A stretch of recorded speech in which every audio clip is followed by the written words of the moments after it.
Salut tout le monde. Alors voilà, c'est la première vidéo sur jesuibling.fr. Alors excusez d'avance, je vais pas être très à l'aise à parler devant une caméra, mais bon, on va essayer et puis ça va me permettre d'utiliser ma chaîne YouTube que je n'utilise pas et de voir comment ça marche tout ça. Pour ça, je vais vous parler des brush guards. Alors vous en avez certainement entendu parler sur les blogs depuis longtemps, mais moi, voilà, je m'y suis mise depuis très récemment et voilà, il fallait que je vous en parle. Donc moi avant j'utilisais ces petits trucs en plastique qui protégeaient les pinceaux Sigma. En fait, on les reçoit comme ça, mais il n'y en a que sur les gros.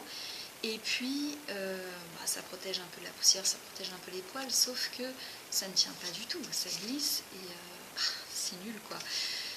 Donc je me suis lancée, j'ai fait ma commande sur thebrushguard.com et puis j'ai reçu ces brush guards. Alors, il y a 4 tailles. Il y a du large, medium, small et extra small.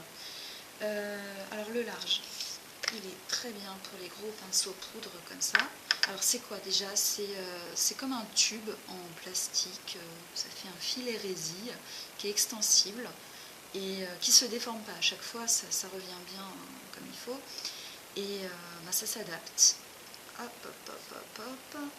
On le glisse comme ça et ça s'adapte à la forme du pinceau et ça permet de bien les resserrer. Donc quand on les lave, on peut après les mettre tête en bas. Moi j'ai des pots comme ça dans ma salle de bain, donc je les mets tête en bas et ça sèche.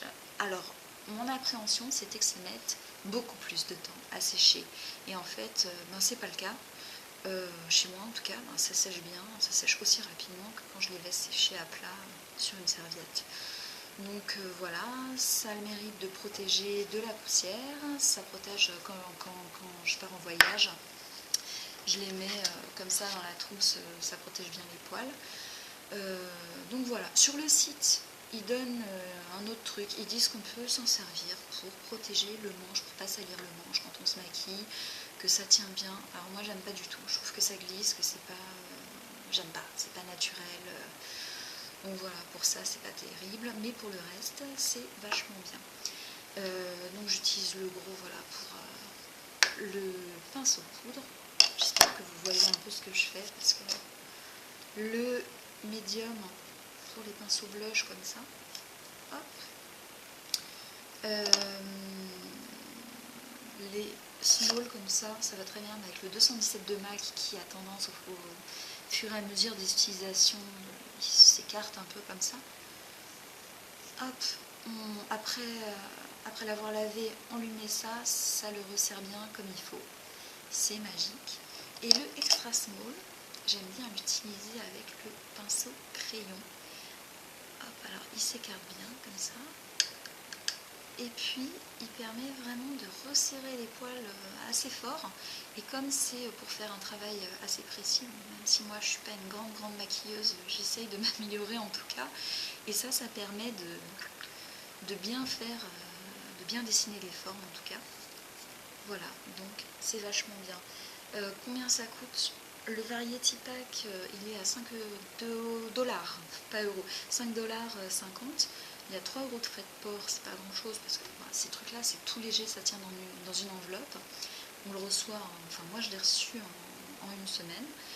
Et ce que je conseille, c'est de commencer par un Variety Pack et puis de prendre aussi un autre pack de small parce que en général on a pas mal de pinceaux qui vont avec celui-là. Donc voilà, c'est ce que je conseille. Après ça dépend de vos pinceaux et tout. Moi j'en ai pas énormément non plus. Et voilà, j'espère que ça vous a plu et puis à très bientôt.